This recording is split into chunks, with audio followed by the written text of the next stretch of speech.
Oh, it's so frustrating. I'm doing all the work. Why is it not working? Something else I hear all the time. I'm doing everything right and it's not working. So can you relate to these? Working really hard, doing all the things, but feeling stuck in your recovery? Well, I am here, Century Sourdough. Hello, I am here to help you. LaBella D, thank you. Lila, thanks for coming on. Yeah, if you have questions for me, you can drop it into the chat. I've got questions that were submitted to me ahead of time, and of course, I will answer your questions here too live. If you don't know me, welcome. My name is Jeannie Colwin. I am a stress and chronic pain coach in Los Angeles. So happy Friday. So glad that you're here. I hear these questions all the time. I hear your frustrations. I've felt these same things myself, so I want to debunk some myths and give you a lot of hope and certainty that you can heal, that you're not doing anything wrong. Oh my gosh, I felt this way. Can you relate? If you're here with me live, put in the chat, I relate. If you can relate to what am I doing wrong? It's not working. If, there must be something wrong with me. Maybe I'm different. Maybe my recovery is not going to turn out like other people. There's something different. There's something off. So let's just debunk this myth right away that there's something physiologically, biologically, chemically wrong with you or your brain and that you can't heal. Everybody is able to get better with a mind-body approach if you're dealing with mind-body symptoms. And I'm here to root you on and give you a hope again. Hope is anti-inflammatory, hope and healing. You hear it all the time. Focus on what you want, not what you don't want. Okay, so if you focus on, let's say you have back pain. If you focus on your back pain all the time and you focus all your energy on not sleeping or focusing on your sleep, you're focusing on what you don't want. So I want you to click on over, refocus to a solution. And the solution is recovery, on healing, on regulating. Hi, Lisa. On regulating your nervous system. That's what our focus gets to be. So first of all, I want you to grab a notebook if you're here and come back to me if you're, scrolling through. This is really going to be transformational. It's going to really help you a lot. So it takes some introspection, right? And some deep awareness, which can be difficult sometimes, and some honest evaluation of what are we doing? Are we actually in this cycle, this fear pain cycle? Is there anything, again, it's not your fault, but is there something that you can do, humbly looking at what we've been doing that isn't working? And one thing that definitely isn't working is focusing on your symptoms, on your pain, instead of what you want, which is over here, which is recovery, which is nervous system regulation, which is fun and joy. I get it. So that's one mindset shift. Okay, it's not what you're doing, it's who you're being. If you've been on my page, if you're one of my followers, you've seen me talk about it, you've seen me write about it, it's so true. It's not what you're doing, it's the thoughts that you have and the intentions you have while you're doing it.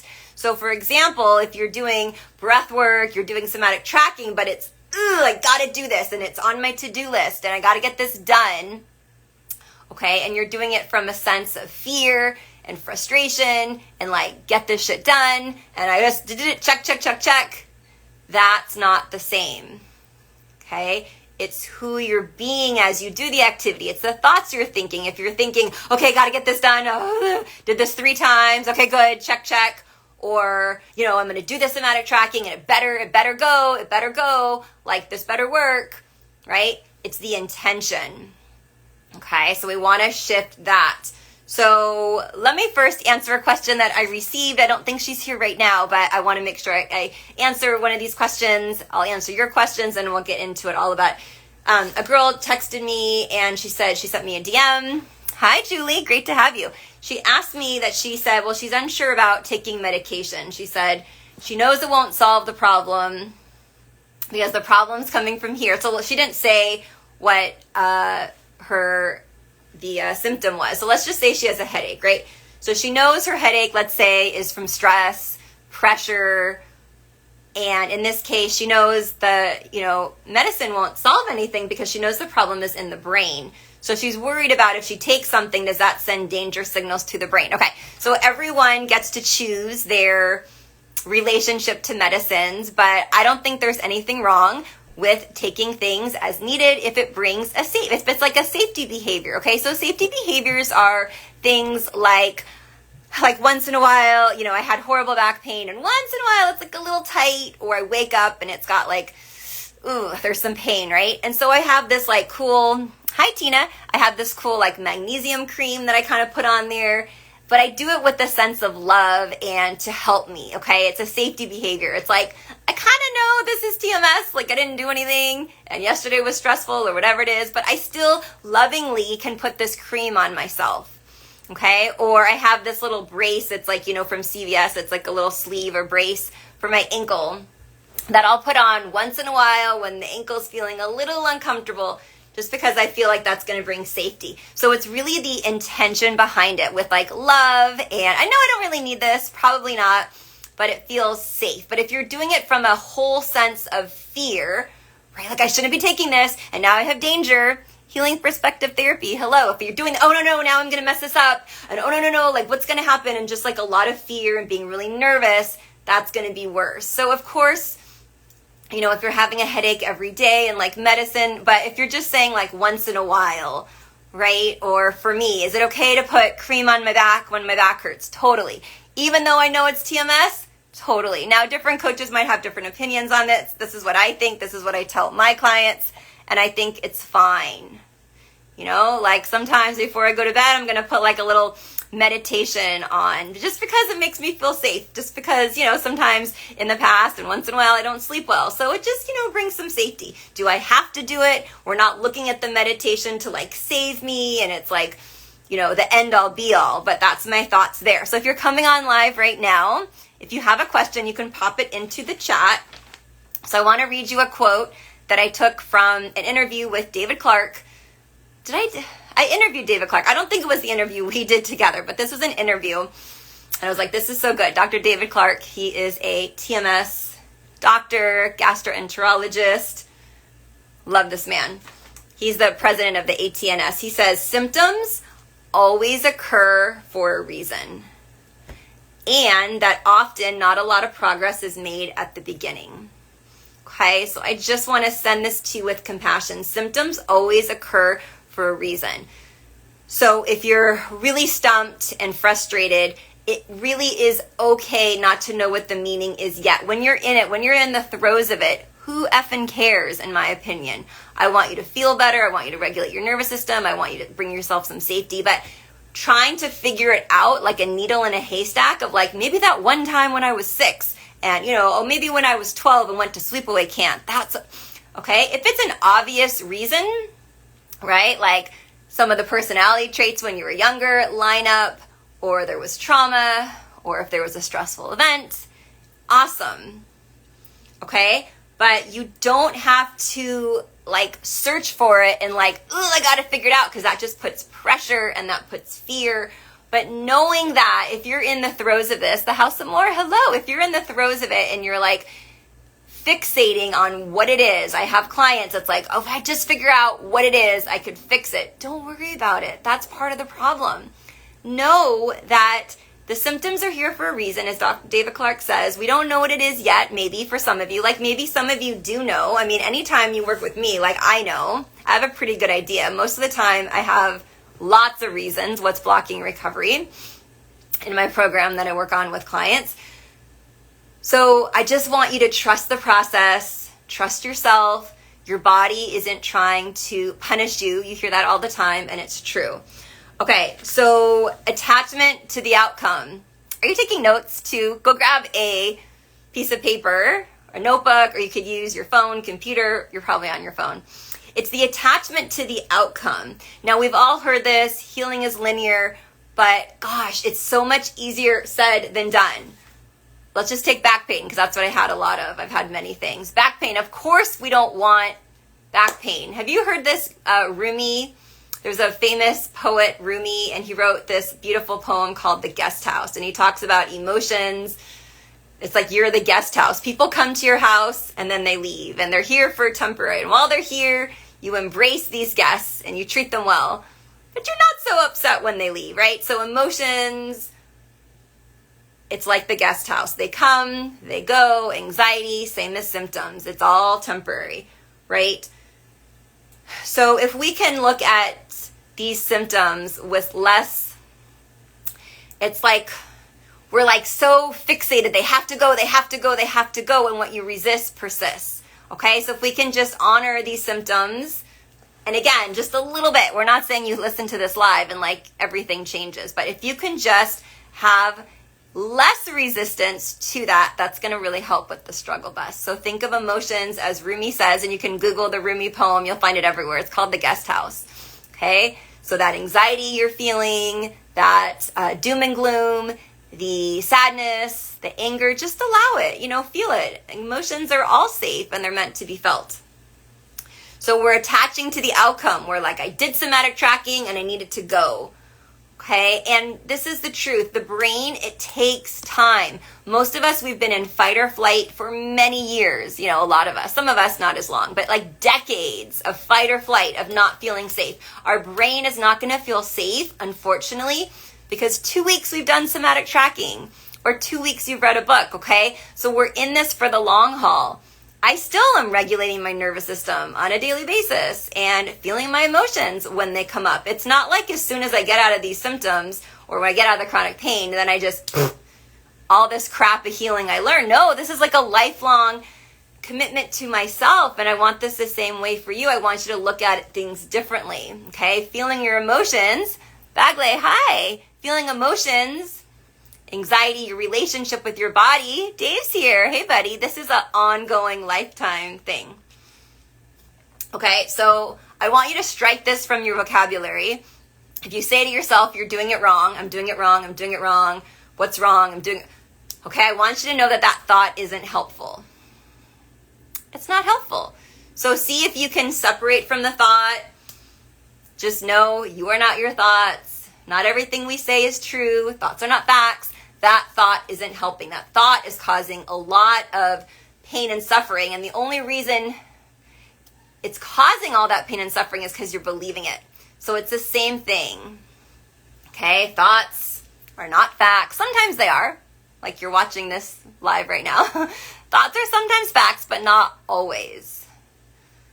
Okay? So I really want you to get, I'm saying this with so much love. I tell my clients all the time. So I'm your coach for right now, even if I'm not your technical coach, that you're not doing it wrong. Healing is not linear. And the brain takes time. We can't force ourselves to feel safe. It's a feeling, right? And being scared for, like I said, months and years and decades, the amygdala doesn't feel safe and the brain doesn't feel safe immediately, unfortunately, right? And can you relate to trying to do things perfectly? And it's got to be perfect. It's got to be a certain way. And that thought isn't helpful either. Okay, so let me get into a little bit of the brain science, right? So first of all, the brain's going to scan and check all the time. Am I safe? Am I safe? Am I safe? Right? And then we get different symptoms. So one of my symptoms, I had insomnia. So even now, once in a while, it's like if I'm not at my house or if I'm a little dysregulated, feeling a little ramped up, it's like my brain is like, oh, whoa, I remember this. I remember not sleeping. Are we safe? Are we safe? So the brain's going to scan and check. Okay. And it's really normal. It's pretty normal. Hello. Is it Melissa Ramsey? Hi. So it's really, wait, is this Melissa? Okay. I can't tell if this is you. The brain scans all the time. So the amygdala is always scanning for danger. Okay, and here's something I want you to write down and come back to. I'm going to read it word for word because I wrote this down because it's good. If your brain perceives healing as risky, emotionally, physically, socially, it will block progress even if consciously you want to heal. It is Melissa. Okay, I thought it was you, Melissa. Yay, welcome. Let me know if you have any questions. I'm going to read that again. I didn't know your handle on here. Okay, again, if your brain... Oh, I love seeing you too. Thanks so much for being here. I'm going to read this again. Melissa, write this down. If your brain perceives healing as risky, either emotionally, physically, or socially, it will block progress, even if consciously you want to heal. Okay, so we want to heal. I know you want to heal. I want to heal. We all want to heal. But if we see it as risky, feeling those emotions, that's not safe.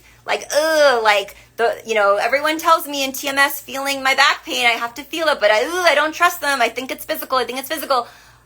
Like, the subconscious has way more power than the conscious brain. Okay, you are made up. Hello, Slow Down Yucatan. I know we just connected. So great to have you. The subconscious is way more powerful. 95% is coming from your subconscious. So if consciously we want to heal, and trust me, I know you fucking want to heal, okay? And I struggled a long time. My clients, they are the best. They want to heal. They're not doing anything wrong. But the brain perceives healing as risky. I'm going to have to make changes in my life, or say no, or I'm going to have to deal with some of the shame that I've been pushing down, which is why, by the way, working with a coach can be so helpful on this journey, because of course you're scared. Of course you don't know how to do things. Oh, Melissa says, read it one more time. I'm slow writing. Yes, I'm going to say it again. And I'll put it to, when I post this, Melissa, I'll put it in the caption for you. So yeah, do you get it? We've been told our whole life that anxiety's bad. I was taught, emotions, don't be angry. Oh my God, you're crying, you're sad, go deal with that, fix that. Okay, so that's a lifetime, decades of that. So I'm not going to all of a sudden, all my feelings are safe and I can be sad and I can be angry and this is totally fine, even if that's what I think. The brain is I don't know about that. I don't trust that. It seems risky because you've been telling me for decades that's bad. Okay? So I'm going to read it again. If your brain perceives healing as risky, so either emotionally, physically, or socially, it will block progress, excuse me, even if consciously you want to heal. Okay, so Melissa, if you missed it, I'm going to put it in the caption. So when I post it, it'll be there. So this goes with the theme of what you've heard me say if you've been following me here, which is crazy town, but let me talk about it. We would rather stay in a familiar hell than an unfamiliar heaven. Have you heard that quote before? On the corner, hello. Yeah, so you've heard me say it if you follow me here. You've seen it in my posts. I talk about it, but that's fascinating. We'd rather stay in a familiar hell. So let's just talk about something that's not TMS. People would rather, and I did it. I mean, it's crazy, but I did it. I stayed in a job I didn't like. It was causing me nervous system. Ala, oh my goodness, you're here. Hello. I have some clients on the call. Yeah, feel free to ask questions. So I'm just talking about people saying why haven't I healed? Why haven't I got better? I'm doing it all, right? So the brain and, the mind body, we'd rather stay in something familiar that's so horrible because it's familiar. So I stayed in a job that I hated because it was safe. I had health benefits and I had security and I didn't have to, do this scary be on camera or, talk about myself or anything I've been through. It's so familiar. People stay in relationships that are toxic all the time because at least it's familiar. And this is the same with TMS healing. It's familiar to be in this hell, whatever your hell is. For me, it was so many symptoms. We're just talking about back pain, just to give you an example.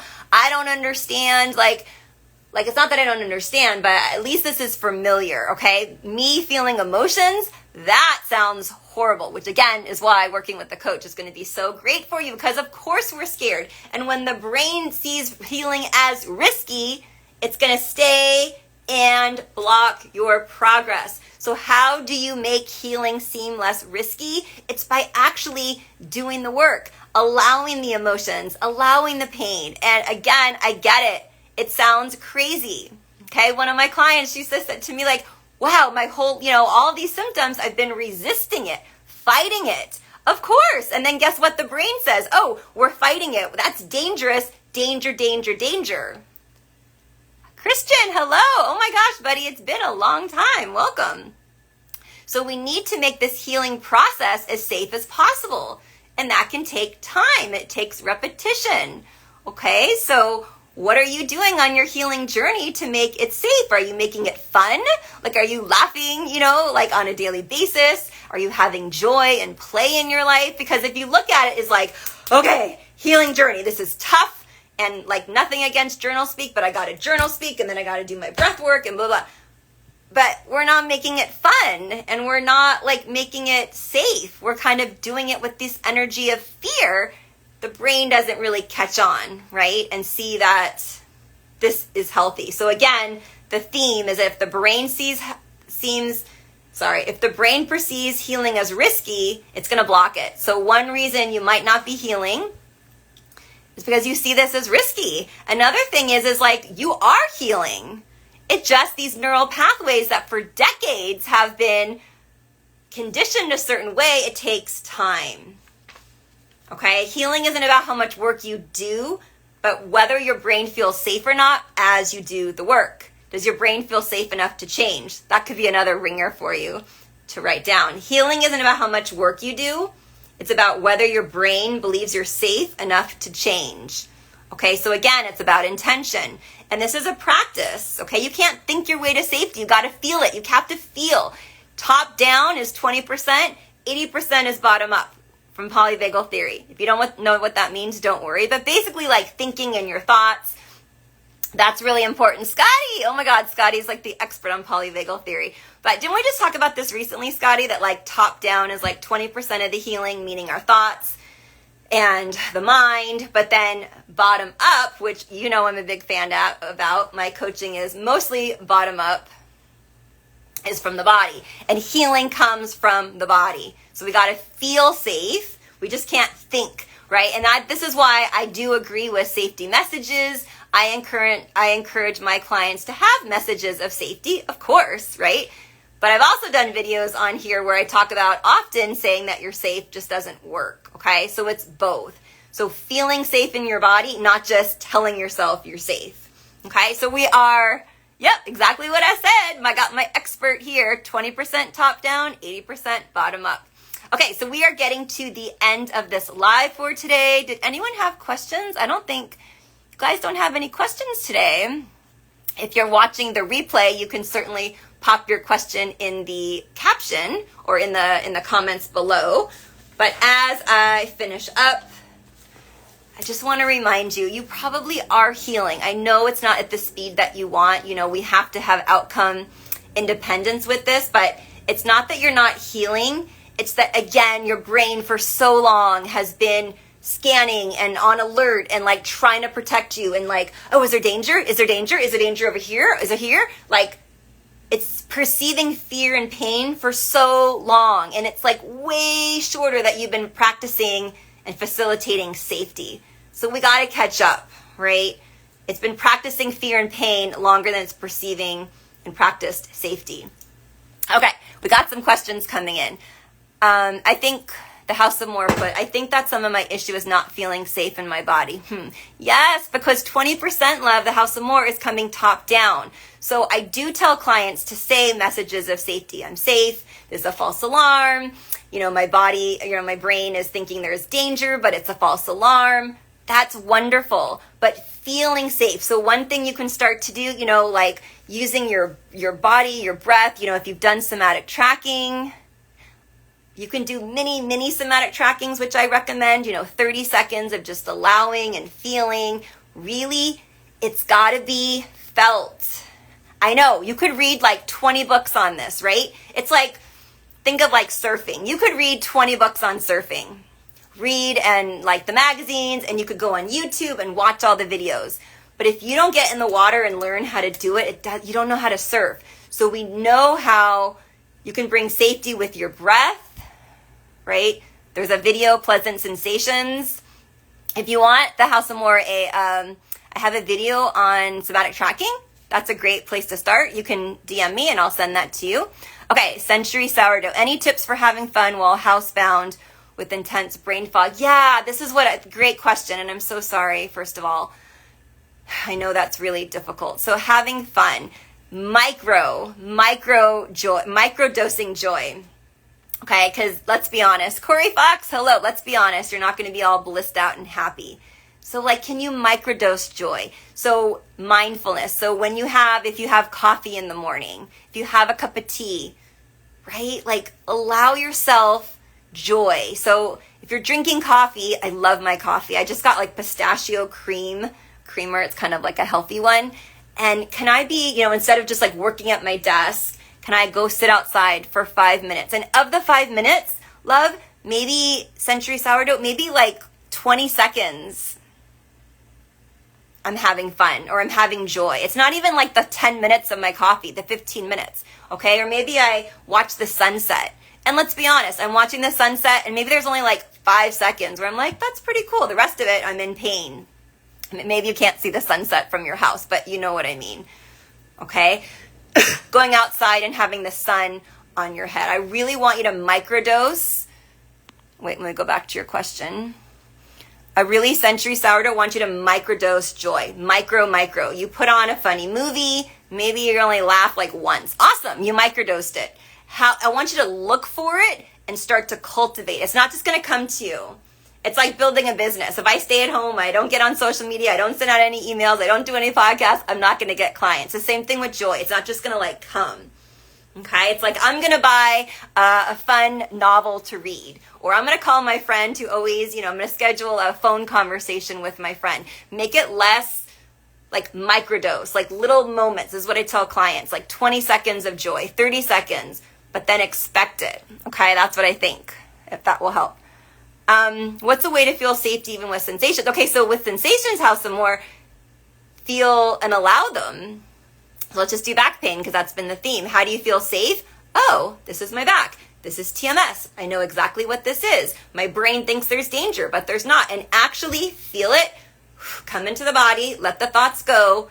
Be present for 20 seconds and don't fight it. So don't fight it for 20 seconds. If you can only do 5, start with 5. And then you're going to build the capacity. Okay, you're going to DM me and I'll send you the somatic tracking. And then start to... Again, when you are stressed, when we have chronic stress, our muscles tighten, okay? I've had back pain flare up in like 10 minutes, my whole back. Like, okay, that is TMS, okay? So relax the body. So how do you feel safe? Take some deep breaths. This is the best thing I can say that's so simple. Drop the shoulders, take a couple nasal breaths. If you drop the shoulders, if you are deep breathing, it sends safety to the brain. Let's imagine there is a fire. I learned this from Dr. Brad Fanistel, who is an MD TMS specialist. And he says this, it's so true. If you drop your shoulders and then take some nasal breaths, you're never going to do that if you're like, let's say there's a fire right by you, there's a lion. Okay, we don't drop our shoulders and deep breathe if there's actual danger. I don't want you to deep breathe if there's a fire, there's a lion. I want you to run like hell. Okay? So when you do that, that's how you can, because your brain is like, Jesus, she's like taking deep breaths and, dropping her shoulders. Must mean we're safe. And it is, okay? So that is awesome. Okay. She says, I'll DM you. That makes sense. Okay, awesome. Awesome. Oh, Denise is here. Hi, my love. Do you have any questions? We are just finishing up. That is my symptom. Okay, awesome. Thank you. You are welcome. Yes. Okay, good. Hungry rabbit. Amazing. Okay, great. So we are finishing up. Like always, I am here for you guys. I'm coming on. I don't have like a regular schedule yet because it's summer and, things change in the summer. But in the fall, I'll be having like a regular schedule. But for now, at least once a week, I'll be here. And I'm always like guest hosting on podcasts or, guest. So there's lots of ways to come interact with me live. If you haven't signed up for my free 24-hour stress detox, DM me and I'll send that to you. That's a great first step to regulate the nervous system. Someone asked, like, how do I feel safe in my body? That is for you, regulating the nervous system. Aw, thank you, Hungry Rabbit. That's so sweet. Yes, amazing. You too. And if you're interested in coaching, I love supporting you. And in the summer, I put out a newsletter to some of my clients. Oh, Denise, that's so sweet. You are so amazing. I love catching you and seeing you on Instagram also. But yeah, I do have a more flexible schedule this summer. I have a few clients who are traveling and, some changes because of the summertime. So it is a bit more flexible. So I typically offer 4-month packages, but if you want to do a smaller package or you just need less time with me, some people that have worked with me a long time, they come back for like a tune-up. So it's more flexible this summer. I don't want you to wait for the perfect time. Oh, but Jeannie, I'm traveling for 2 weeks, so I got to wait till the fall. Guess what happens in the fall? It's the fall, and then kids are back to school, and then it's, Thanksgiving, and then now it's the holidays, and now it's the New Year. There's always something. So if you need support, if you know that you're ready, DM me. Let's figure something out. We can make it more flexible. I have a client who's a really busy actress, and her schedule on set, it keeps changing a lot, and we're just flexible. I work around her schedule, and I understand, okay? So this isn't therapy. Therapy is a lot more structured, and it's not like you can just like cancel anytime, but we can like book around like your busy lifestyle. I'm going to be gone for 2 weeks. We'll do it when I get back. I'm going to be in a different time zone this week, Jeannie. Let's do it, a little bit different time this day. That's totally fine.